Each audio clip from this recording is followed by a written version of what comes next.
electric barnyard. Curious if you've been writing for the next album.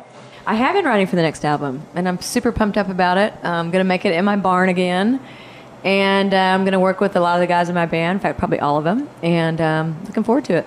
Who you been writing with? Brandy Clark? I've been writing by myself. By yourself? But I will, Okay. probably in the 11th hour, I'll get with some guys and write, and definitely Brandy will be one of them, and Jesse Alexander and John Randall. And I'm going to write with Eric Pasley and Charlie Worsham. I've got plans to write with a bunch of people, so... Would you rather be inducted into the Rock and Roll Hall of Fame or the Country Music Hall of Fame? Oh, wow, that is impossible. You're eligible for the Rock and Roll Hall of Fame in 2018. That is correct. It would be probably a very long time before I was eligible for the country. I actually do not know how it works. But, I would be elated to be even nominated to be eligible for either one of them, to be honest.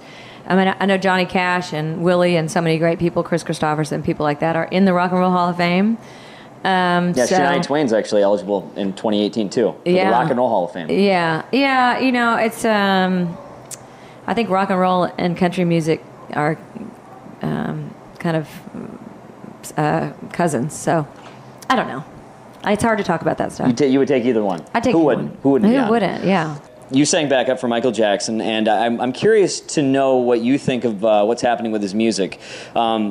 He's passed away and they're releasing music, and obviously someone's making money off that. Yeah. Would you be okay with that happening? You pass away and people release your music and make money off that? Are you okay with people Actually, it's kind of funny. I followed the whole Jeff Buckley thing because I was a big fan of his, and after Jeff passed, I know there were quite a few tracks that they dug up and they put out, and when that happened, I went to my manager and said, look, if anything ever happens to me, I want it in writing that my demos don't get released.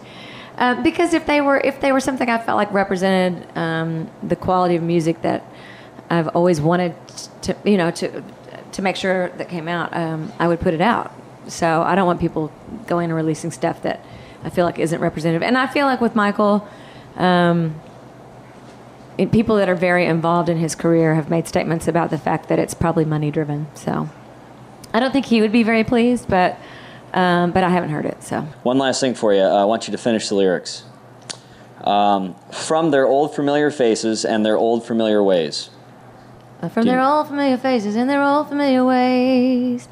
I have to sing the whole song. Run, baby, run, baby, run, baby, run, baby, run. From their old familiar faces and their old familiar ways to the... Oh, my gosh, I can't remember it. This was your first single in what, 1993? Yeah. To the... Oh, my God, Broadway. I always wondered if artists ever forgot the lyrics to their own songs, and clearly they do. I don't usually do that, but I've sung it wrong for years. Your own song? Yes, I have. I always sing the B section. I basically repeat it the second time, so there you go. Do you want me to tell you? Yes. To the comfort of the strangers. To the comfort of the strangers. Out. To the comfort of the strangers. And I want to say, they're all familiar ways. And what? And slipping out before they say. Slipping out before they say so long. Good grief. That's awesome. That's terrible.